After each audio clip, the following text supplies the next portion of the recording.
Hello everyone and welcome back to Kingdom Hearts Birth by Sleep. We're playing here as Terra, and last episode we got started, we did the tutorial, we did the Land of Departure.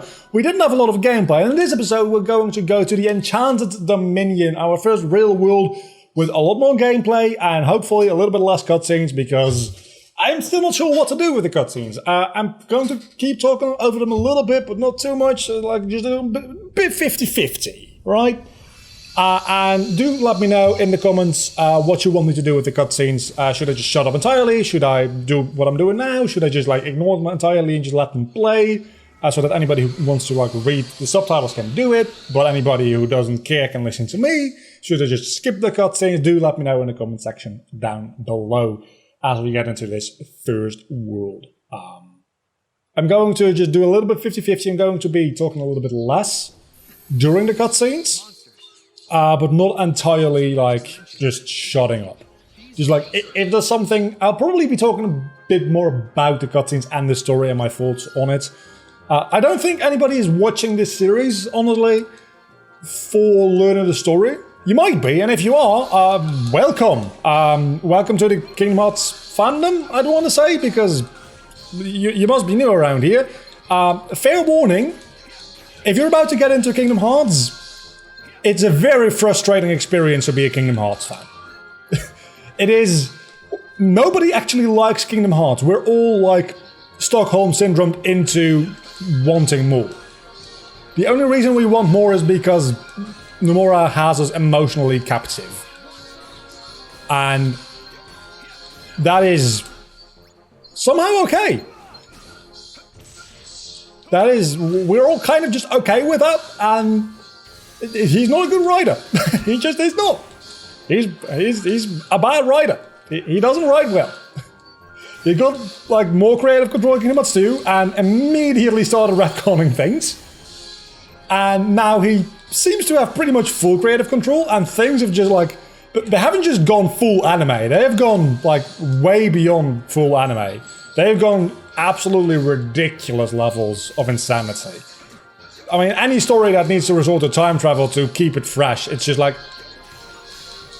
you're probably just not that good at writing compelling stories at that point. There's a couple of exceptions, obviously. I mean, things like don't skip cutscenes. Things like Back to the Future, they're about time travel. That's quite fine. Endgame, for instance, the Avengers, right? It's not about time travel, but it makes a certain amount of sense, and they handle it very, very well. With split timelines, they correct everything they've done, and they pretty much destroy any hope they have of using that technology again, at least in the near future, right? So... But Kingdom Hearts time travel is complicated for no fucking reason. It was introduced for no fucking reason. And how many command slots do I have? I've got plenty because we're on critical mode. We're not going to do a level 1 run. I just want everybody to be aware of that. We're not going to go level 1 with this. That would be insane. Can we already melt Quick Blitz and Sliding Dash? I don't know what that'll turn into. We don't have any crystals yet. Strike Ray! It's not that useful, honestly. A potion probably doesn't hurt. Strike rate, it could be worse, I guess it could be. Could be better though.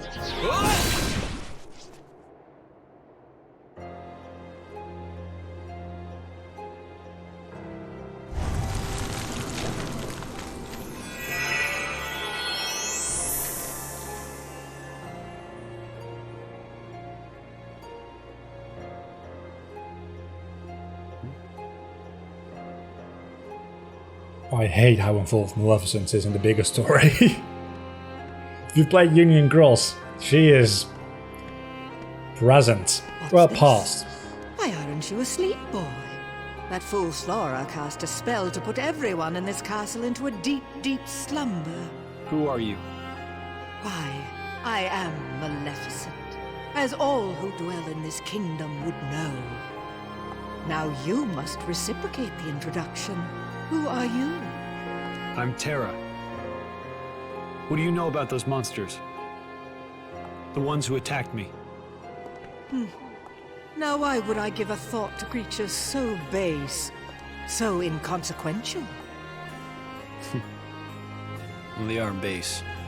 That's for sure. Anyway, I'm looking for someone. Ever heard of a man named Xehanort? That name is not familiar to me. Is he an outsider like yourselves? How about Luciu? Or Darkness? Oh, but wait. I'm still salty about all that, someone yeah. leaving the castle. I always will be. Tell me, what was he doing there? I couldn't say. I can only be certain he was not from this kingdom. If you're curious, go see the castle for yourself. There, the entrance is past the bridge. Thanks. Perhaps he did speak about imprisoning the light. The light could be so many things. Could he have meant Princess Aurora? Aurora.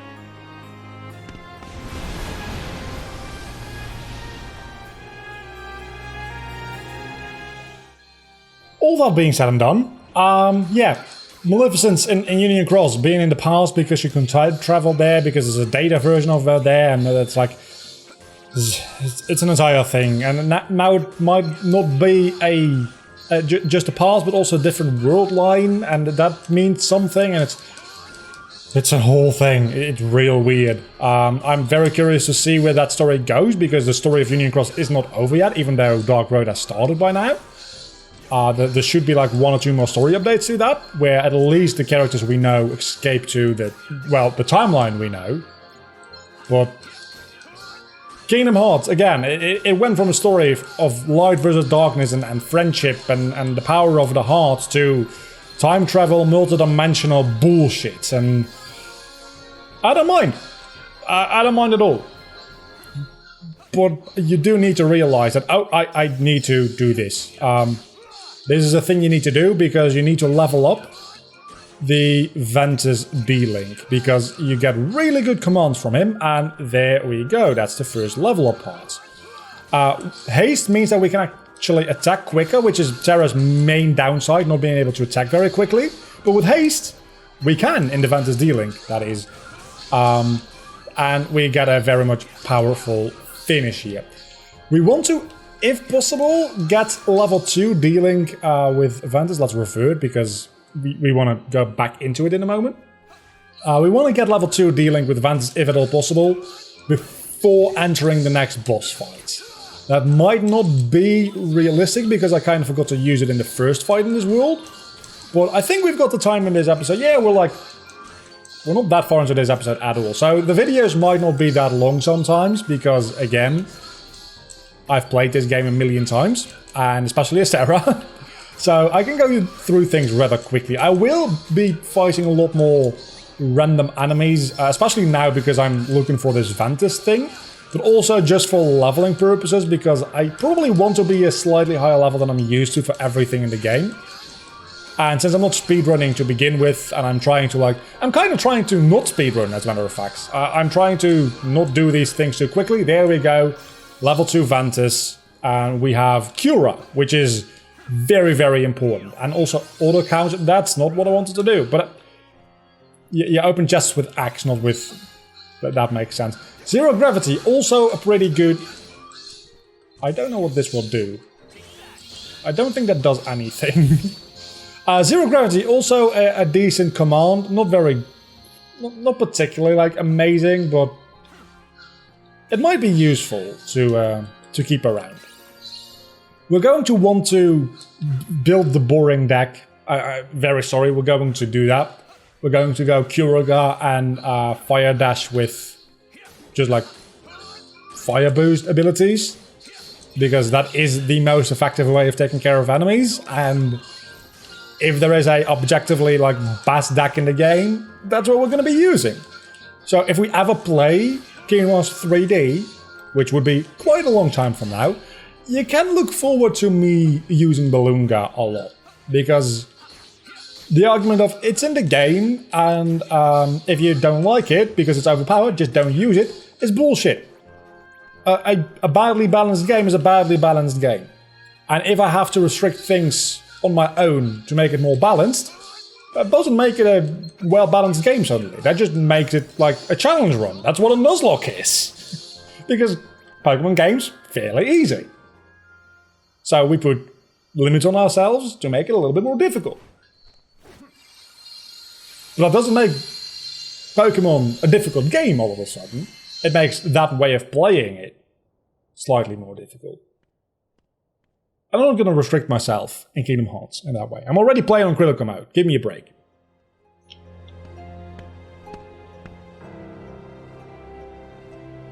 This feels so familiar. Her heart is filled with light. Not the slightest touch of darkness. Just the kind of heart I need. For what? Imagine with me the most glorious of futures. 7 of the purest hearts, each overflowing with light. When brought together, they grant the power to rule all worlds. What do you mean? Why, that key you hold. The Keyblade, is it called? Where did you learn that name? That trinket is the only way to obtain the hearts. No more I games! like how she calls it a Where is trinket. Master Xehanort? Impudence will get you nowhere, child. If you wish to learn more, you must retrieve the heart of Aurora.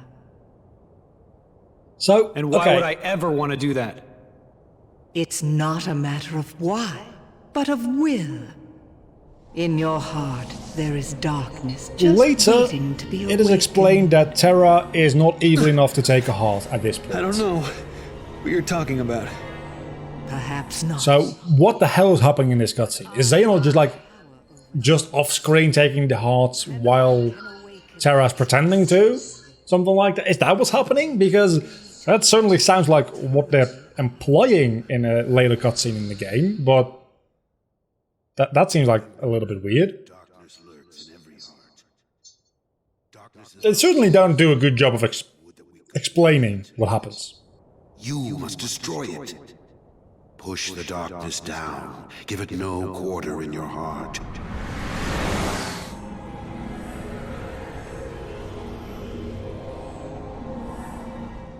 Also, this is the explanation of Princesses of Hearts, but as we will find out later, Ventus also doesn't have any darkness in his heart, because I know this gets retconned like to hell. But Vanitas is the darkness in Ventus' heart, at least as of right now. So that technically makes him like viable as a Princess of Hearts, maybe? Maybe the part of Sora's heart he has in him has some darkness though. Just what I've waited for. Could be. And then there's the whole thing of, it's not just the darkness in his heart, but it's the entity of darkness that's inside Ventus. As we learn in Union Cross, which again gets retconned to hell, and then in Kingdom Hearts 3, especially in the Remind DLC, they just straight up say that Vanitas is a separate entity to Ventus. As if I pulled some invisible string. It's, You couldn't be further. again, Nomura is a bit weird. I simply whispered to the darkness you already held inside. Also love the parallel between Rico and Terra immediately before they even meet. With Maleficent being the one to manipulate their darkness, like right out of the gate. It's the first thing she does to Riku. It's very early on in the game for Riku, and the same thing with Terra. But now I know It really like builds up their relationship very well. gather hearts. Join me. Collect 6 more hearts of pure light. Then we will rule all the worlds together!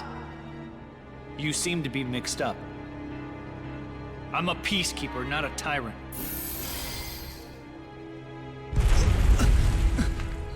Oh, you know, because I do think you just like took a heart out of a person. For a peacekeeper, Doesn't sound very peaceful. you're off to an exceptionally poor start. As Maleficent says. Okay, never mind. This. I don't remember these cutscenes very well because usually I skip them, and it's a little bit awkward to just sit around and not skip them. Now, My work here is done, as is yours. Wasn't there someone you needed to chase? Wait! Not before going and opening some more chests around here.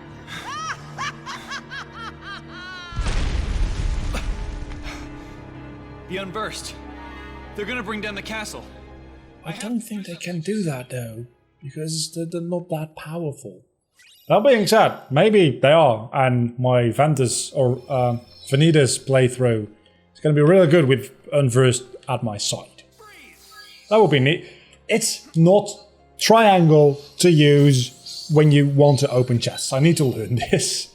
I think there's a potion up here or something, or like a cure or a sleep. Very useful. And then also another big chest which contains an attack recipe. Don't really care about, honestly. Maybe it's something good, but I kind of doubt it. I think we've got everything we need to take care of the upcoming boss fight. Let's go all the way to level 3 just to get a little bit more attacking power here. I said we're going to do a bit extra and strike rate level 2 as well. I'm not going to use that against the upcoming fights. I will at some point in the future be using more of my own deck rather than Ventus, but for right now Ventus definitely is a lot better to use. So yeah, because the worlds are so small in this game, we have some opportunity to do a little bit of grinding on screen. I will probably also be doing a little bit of grinding between recording sessions sometimes, just to stay ahead of the level curve a little bit, because this is critical mode, and I do think that is fair to take into account. But right now, we only have the boss fight of this world left, and we're like about 20 minutes into this episode, I want to say. So we probably shouldn't be taking too long. But by the time we end this room, we should be level 3 and ready to take on the boss fight. That being said, usually I think I'm level 3, probably usually I'm level 2 when I take on the boss fight here on beginner mode. So I'm very curious to see how critical mode is going to stack up to that with level 3. Probably not going to be that great. No, potion, yes. See, just a couple of hits can devastate you in critical mode. That's why I need those extra levels, just because that's only one experience, eh? That's not that much. No! Okay, you know what? That works. Strike rate you, and we're level 3. Defense increase. It's actually precisely what we needed. Is a bit more defense. Potentially we're not even gonna need a bit more defense, because we might not even get hits in this fight. That's the idea, at any rate. So what we start off doing, at least what I usually start off doing, is locking the fuck onto his main body. It doesn't really matter, actually. And starting with a shot lock just to get off some damage. And then I wait until I need a heal. Usually I wouldn't do this, but since we're in critical mode, it's maybe a good idea to be a little bit more careful with your HP. And now we have strike rate. That okay, you know what? Fuck that shit. We're doing this Ventus style.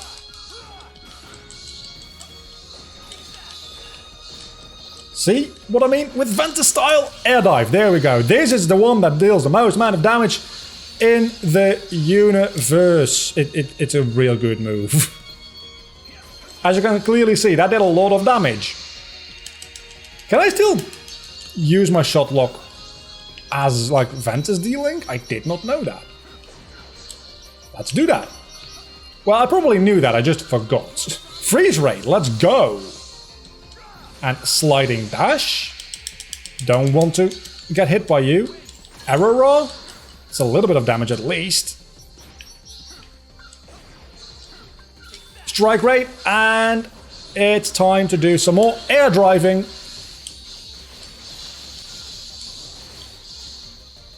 That's fewer hits, but that's fine. No, not highly not fine. Highly not fine.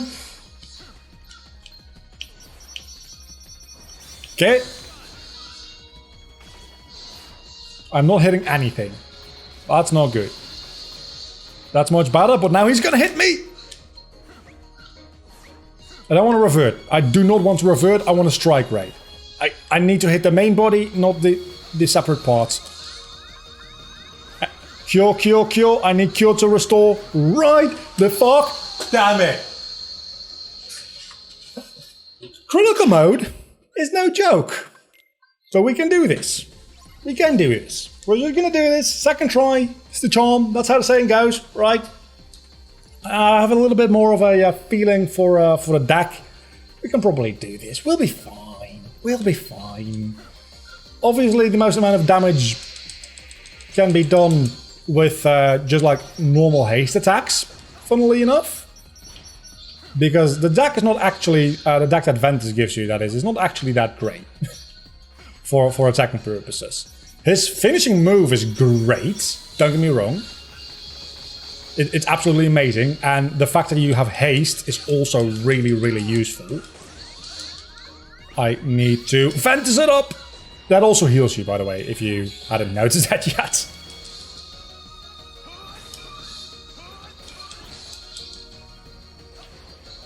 Okay. Freeze rate did not work. Sliding dash. This is the best way to deal damage. Just like get close to him, but it's also really dangerous, especially in critical mode. See, I'm decent at Pokemon. I'd argue I'm actually kind of good at Kingdom Hearts. I'm by no means like an expert player at all, but I'm... Especially Birth by Sleep and Kingdom Hearts 2, I'd say I am well above average. That's not to say that I'm like...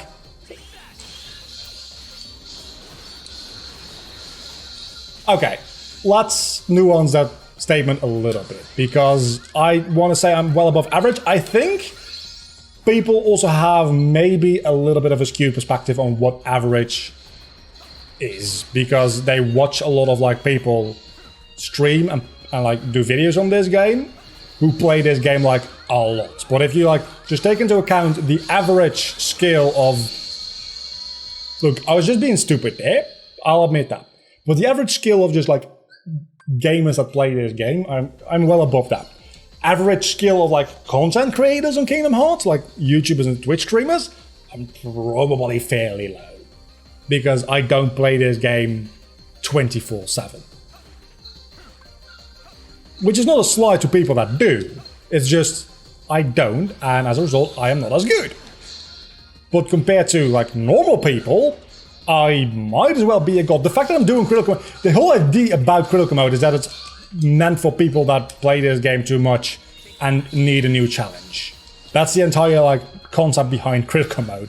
And Kingdom Hearts 3 really does do that justice. Kingdom Hearts 3 critical mode is insane. It literally becomes a different type of game. It literally becomes a Dark Souls type game. And not just because it's difficult, it's just the way you fight isn't the beat 'em up combat system anymore. It suddenly becomes a Dark Souls-like combat system where you dodge a lot and wait for a small opening, do a little bit of damage, and then just dodge a lot again. And that's not my favorite type of combat system. And I'm very like much in favor of the combat system in this game in critical mode, because it's still the same, just more difficult, and that is what critical mode, in my honest opinion at least, should be. Where are you? There you are. I need you to heal, I need you to heal. That's what I needed you to do, thank you. Okay, now I need you to air dive and not miss horribly this time. 21 hits, ain't bad. Where are you? Where are you? There you are. Keep a little bit of distance and just strike rate. It'll do some damage. Keep some distance again. Can I blitz? Nope. Can I actually block this? Oh, I can just block that. That's very nice to know. Probably should have tried it a little bit earlier, eh?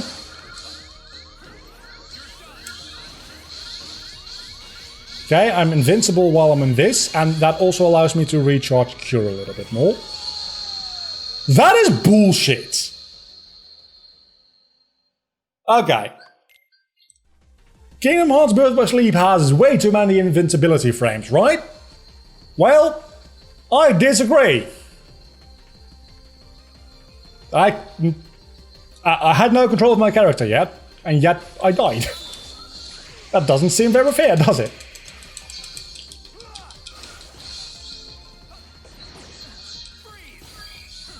I missed that one. Okay, let's keep, like, Ventus... This could be good. Let's keep the Ventus dealing in the back pocket as a heal opportunity for as long as possible. Actually, I want to get the critical impact first because it'll deal a lot of damage. And then straight away go into the Ventus dealing. So that I can start dealing a lot more damage again. See, this is the way you're supposed to do it. Okay, I locked off. That is 358% my fault. And that should give me an air dive, which automatically locks on, which is very nice because I was not locked on. That's totally my fault. Let's do this for a bit more damage, and I think at least one of the parts is about to die. I don't know if it's the main part. I'm fucking hoping that it is. It is. That is amazing. I can kill you. I can kill you, I can kill you, I can kill you. And that's just how you do it. See, it can be as easy as that. If you just focus a little bit and don't fuck up, it's not that difficult. It's my fault her light was stolen. It was because I was weak. I'm sorry. I'll get your light back. Once I learn to stand up against the darkness. He never gets it back. That light is like gone for the next 10 years. The purest hearts of light. Do they hold the answer?